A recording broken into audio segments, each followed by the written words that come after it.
Hello everyone, welcome to our YouTube channel Shiksha Alliance. Today we are going to start our daily current affairs session in which we will cover important news from several newspapers, PIB and various government sources. So let's begin our session. Our first topic is 3200 Patron. तो हम जानेंगे 3200 Patron के बारे में. Patron, an asteroid that is the source of annual Geminid meteor shower, has been found to have a tail made of sodium gas rather than dust as previously thought.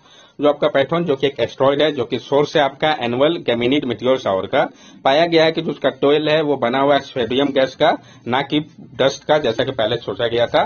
पैथॉन it is classified as an asteroid, the first to be discovered by a satellite in 1983 and named after the Greek myth of Phaethon, son of the sun god Helios, due to its close approach to sun. It is blue in colour which is rare for an asteroid. जो pattern है इसको classify किया गया एक asteroid के तौर पे.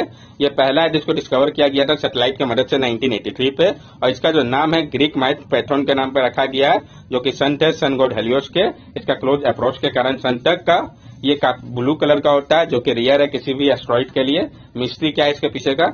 Patron is an asteroid but is so comet-like behavior by being the source of the annual Geminid meteor shower. Patron जो आपका ये एस्ट्रॉइड है लेकिन ये शो करता है कॉमेट के जैसे बिहेवियर को, जैसा कि इसका ये सोर्स है ये एनुअल Geminid meteor shower का. Geminid meteor shower के बारे में भी हम जान लें. Geminid are prolific meteor shower caused by the object 3200 Patron which is thought to be a Palladian asteroid with a rock comet orbit. जो Geminid है आपका वो प्रोलिफिक मेटियोर शावर है जो कि आपका ऑब्जेक्ट है 3200 पैथियोन का, और ये माना जाता है कि जो पैलेटियन एस्ट्रॉइड है रॉक कॉमेट ऑर्बिट के कारण है. The meteor shower peaked during the mid-December each year and is considered to be one of the best and most reliable annual meteor shower. और ये जो meteor shower है ये अपने पीक पे होता है मिड दिसंबर के दौरान हर एक साल का, और ये माना जाता है कि ये बेस्ट और most reliable annual meteor shower है. एस्ट्रॉइड और कॉमेट में क्या अंतर हम इसको जानने की कोशिश करेंगे. An asteroid is a small rocky और metallic body that orbit this sun, while a comet is a small icy body that orbit this sun but is composed of ice, dust and rock. जो आपका asteroid होता है ये small rocky या metallic body होता है जो कि ऑर्बिट करता है सन को, जबकि कॉमेट भी स्मॉल आइसी बॉडी है, ये ऑर्बिट करता है सन को लेकिन ये बना हुआ होता है आइस, डस्ट या रॉक से. Asteroids are generally solid and inactive, while comets are known for their long tail created by sublimation of their ice as they approach the sun. जबकि एस्ट्रॉइड जो है जनरली सॉलिड होता है, inactive होता है, जबकि कॉमेट जो है उनको जाना जाता है उनके लॉन्ग टेल के कारण जो कि क्रिएट होता है सब्लिमेशन के कारण आइस का जब वो अप्रोच करते हैं सन के पास. मीटियोर के बारे में भी हम जान लें. Meteor on the other end is a small particle typically a piece of an asteroid और comet that enter the earth atmosphere and burn up due to the friction with the air.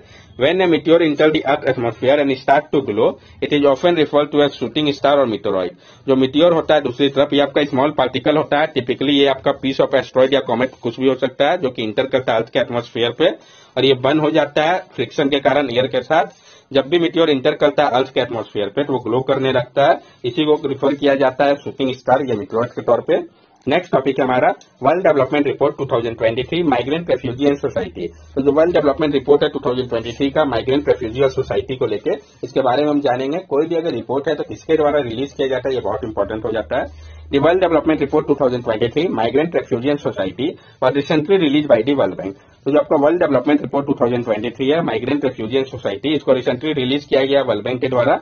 World Development Report, it is the annual report published since 1978 by the International Bank for Reconstruction and Development और World Bank. ये आपका annual report है जिसको publish किया जा रहा है 1978 से international bank for reconstruction and development IBRD या वर्ल्ड बैंक के द्वारा. It provide an in depth analysis of specific aspect of economic development. ये प्रोवाइड कर रहा है in depth analysis specific aspect को लेकर इकोनॉमिक डेवलपमेंट का. Highlight of the world development report 2023. क्या हाईलाइट है आपका वर्ल्ड डेवलपमेंट रिपोर्ट 2023 का? The share of working age adult will drop sharply in many developed countries over the next few decade. जो आपका share होगा working age adult का ये drop करेगा शार्पली बहुत सारे डेवलप्ड कंट्री पे नेक्स्ट फ्यू डिकेड के दौरान. Spain with a population of 47 million is projected to shrink by more than one-third by 2100, with those above age 65 increasing from 20 to 39% of the population. Spain जिसका population 47 million है, project किया जा रहा है कि यह श्रिंक करेगा मोर देन वन थर्ड 2100 तक, और जिनका एज 65 ईयर व उससे अधिक है जिनका पॉपुलेशन अभी 20% है ये बढ़ के 39% हो जाएगा. मतलब आपका जो बोलते हैं ना ओल्ड एज का बर्डन बढ़ जाएगा. Most low income countries are expected to see rapid population growth putting them under pressure to create more job for young people. और ज्यादातर जो लो इनकम कंट्रीज है उन पर एक्सपेक्ट किया जा रहा है कि बहुत ज्यादा पॉपुलेशन ग्रोथ होगा जिसके कारण वो सब कंट्री प्रेशर पे आ जाएगी और ज्यादा जॉब क्रिएट करने को लेकर यंग पीपल के लिए. Opportunity offer by migration. जो अपॉर्चुनिटी ऑफर हो रहा है माइग्रेशन के कारण। Migration is becoming more urgent due to severe divergence between and within countries in terms of real wages, labour market opportunity, demographic pattern and climate cost. और migration जो है ये आपका एक मोर अर्जेंट हो चुका है सिवियर डाइवर्जेंस के कारण बिटवीन और विद इन कंट्रीज के बीच में, रियल वेजेस को लेकर, labour market opportunity, demographic pattern और क्लाइमेट कॉस्ट को ध्यान में रख के। It can be unique opportunity for economy and people as well as meet the growing need of both origin and destination country. और ये एक यूनिक अपॉर्चुनिटी है इकोनॉमी और पीपल के लिए, क्योंकि ये पूरा करेगा जो ग्रोइंग नीड है ओरिजिन और डेस्टिनेशन कंट्री दोनों का। Migrant transfer idea, knowledge and technology, spurring job creation and modernisation, just as US Silicon Valley expatriate it what they help nurture Indian IT sector. Migration जो होता है ये migrant transfer करता है idea, knowledge और technology को, जिसके कारण जो जॉब क्रिएशन और मॉडर्नाइजेशन हो पाता है, जैसे कि सिलिकॉन वैली के कारण हो रहा है। जो एक्सपेट्रिएट है ये मदद कर रहा है नर्चर करने में इंडिया के आईटी सेक्टर को, लेकिन बहुत सारा चैलेंजेस इसको लेके। As population across the globe age an unprecedented pace, the global competition for worker and talent will intensify. जो पॉपुलेशन आपका पूरा विश्व का ऐसा जगह पे पहुंच चुका है कि बहुत ही स्पीड में ग्रोथ कर रहा है, इस कारण जो ग्लोबल कंपटीशन होगा वर्कर या टैलेंट को लेकर ये बहुत ज्यादा बढ़ेगा। About 184 million people worldwide including 37 million refugee lack citizenship in the country in which they live. और 184 मिलियन पीपल जो होंगे पूरे विश्व के, जिसमें कि 37 मिलियन जो है रिफ्यूजी, वो लैक करेंगे सिटीजनशिप को कंट्री पर जहां वो रह कर है। रिकमेंडेशन टू प्रमोट माइग्रेशन, जो रिकमेंडेशन दिया गया था कि प्रमोट किया जा सके माइग्रेशन को।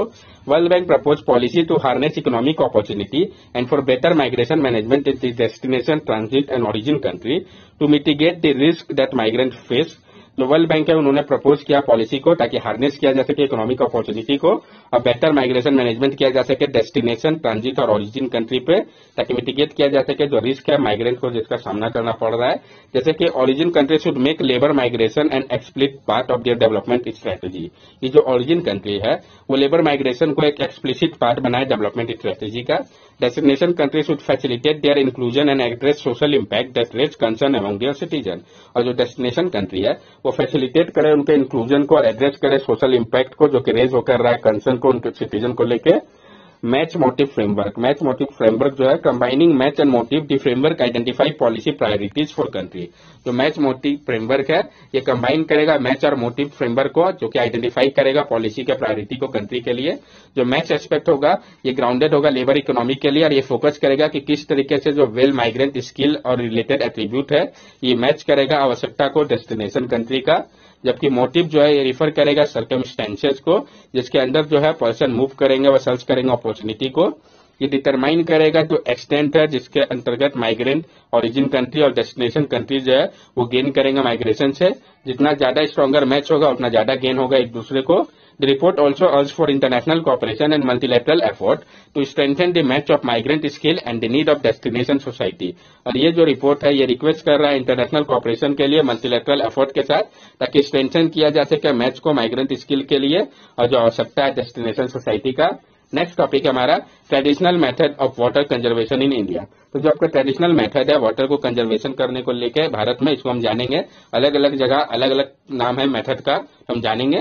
India is conducted is first census of all water structure that hold rain water and recharge ground water, finding that country has 2.4 million water bodies, 83% of which are being used for fishery, irrigation, groundwater recharge and drinking water। India ने conduct किया इसका पहला census को सारे water structure के लिए जो कि होल्ड करता है रेन वाटर को और रिचार्ज कर रहा है ग्राउंड वाटर को। ये पाया गया कंट्री में 2.4 मिलियन वाटर बॉडीज है, 83% जो है उसका उपयोग किया जा रहा है fishery, irrigation, ground water recharge और ड्रिंकिंग वाटर के लिए। तो जो मेथड है उसको हम जानते हैं तालाब बंदी, reservoir to store water for drinking and household consumption. जो तालाब या बंजी आपका ये रिजर्वॉयर है स्टोर करने के लिए वाटर को ड्रिंकिंग या हाउस होल्ड कंजम्पशन के लिए। Jhalaras, rectangular shape step wells to collect subterranean water seepage from a lake और एन अपस्ट्रीम रिजर्वॉयर। जो आपका झलारास होता है ये रेक्टेंगुलर शेप का स्टेप वेल होता है जो कलेक्ट करता है सबटेरेनियन वाटर सीपेज को लेक या अपस्ट्रीम रिजर्वॉयर से। Baoli, step well with arches and motifs open to people of all section of society. जो आपका बाउली होता है ये स्टेप वेल्स होता है आर्केच एंड मोटिव के साथ जो कि ओपन होता है सारे सेक्शन ऑफ सोसाइटी के पीपल के लिए। कुंड गुजरात या राजस्थान में होता है।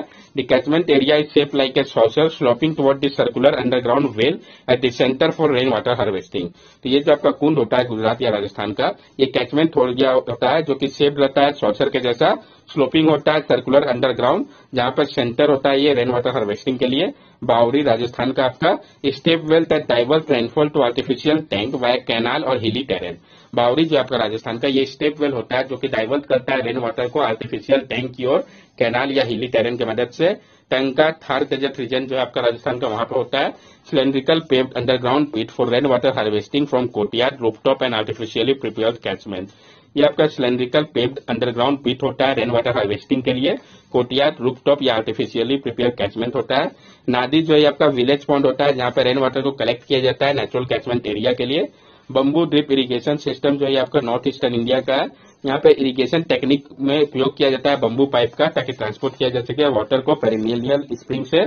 आपका जिंग जो है ये लद्दाख का है। इसमें स्मॉल टैंक का उपयोग होता है कलेक्ट करने के लिए मेल्टिंग ग्लेशियर वाटर को।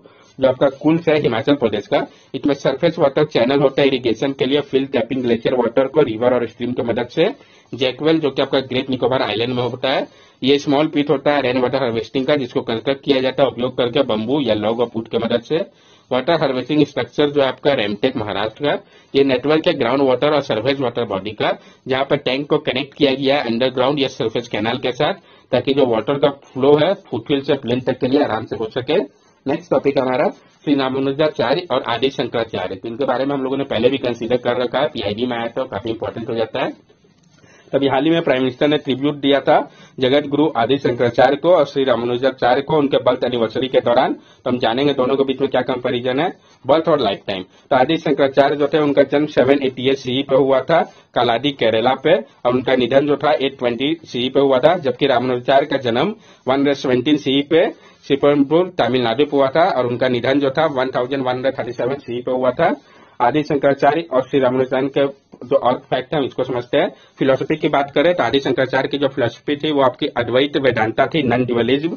जबकि रामानुजाचार्य जो थे वो विशिष्टवाद वेदांता क्वालिफाइड नॉन ड्युअलिज्म को फोकस कर रहे थे। तो ये आपको मेमोराइज होना चाहिए सारे पॉइंट। इंटरप्रिटेशन ऑफ वेदास, ये आर्ग्यू कर रहे थे आदि शंकराचार्य की जो अल्टीमेट रियलिटी है वो ब्राह्मण है और जो यूनिवर्स है वो आपका एक इल्यूजन माया है। जबकि श्री रामानुजाचार्य जो थे वो आर्ग्यू कर रहे थे कि ब्राह्मण जो है वो अल्टीमेट रियलिटी है, लेकिन आपका जो यूनिवर्स है वो रियल है और मैनिफेस्टेशन है ब्राह्मण का ही।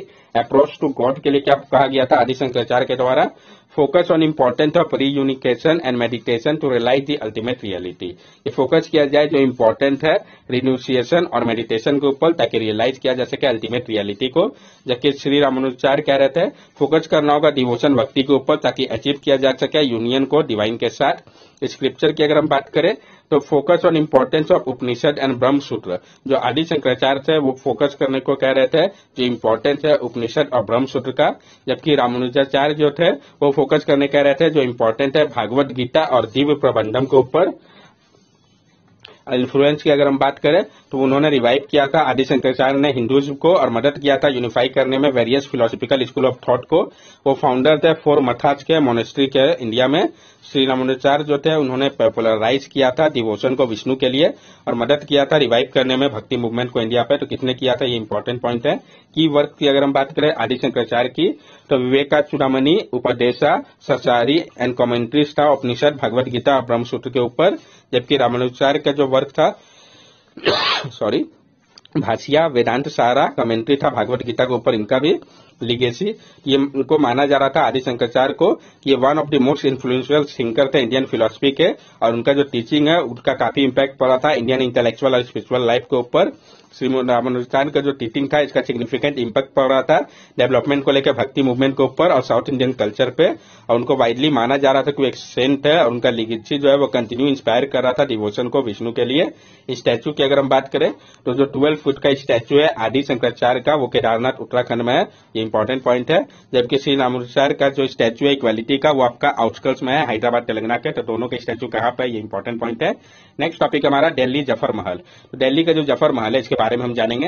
आर्कियोलॉजिकल सर्वे ऑफ इंडिया ने स्टार्ट कर दिया है कंजर्वेशन वर्क को जफर महल के लिए, जो कि आपका साउथ दिल्ली महरौली पे है, जो कि आपका समर प्लेस भी था बहादुर शाह जफर का जो कि लास्ट मुगल एम्पायर थे। ये कहाँ पे लोकेटेड है इंपॉर्टेंट है, जफर महल लोकेशन इसका जो है आपका Mehrauli village southern part of Delhi पे है। क्या पर्पज था जो इसको बिल्ड किया गया था? ये समर पैलेस है मुगल फैमिली का। इसको बिल्ड किया गया था एम्पायर अकबर शाह टू के द्वारा और कंप्लीट किया गया था बहादुर शाह जफर के द्वारा, जो कि लास्ट मुगल एम्पायर थे 18th से 19th सेंचुरी के। तो किनके द्वारा किया गया था इंपॉर्टेंट है, किनको डेडिकेटेड था? हजरत ख्वाजा कुतुबुद्दीन बख्तियार काकी को, जो कि एक रिनॉन सूफी सेंट है, जिनको ज्यादातर जो मुगल एम्पायर और उनके डिसिपल जो थे वो मानते थे। कंपोनेंट इसका क्या था? तो पैलेस और महल था, एंट्रेंस गेट था हाथी गेट।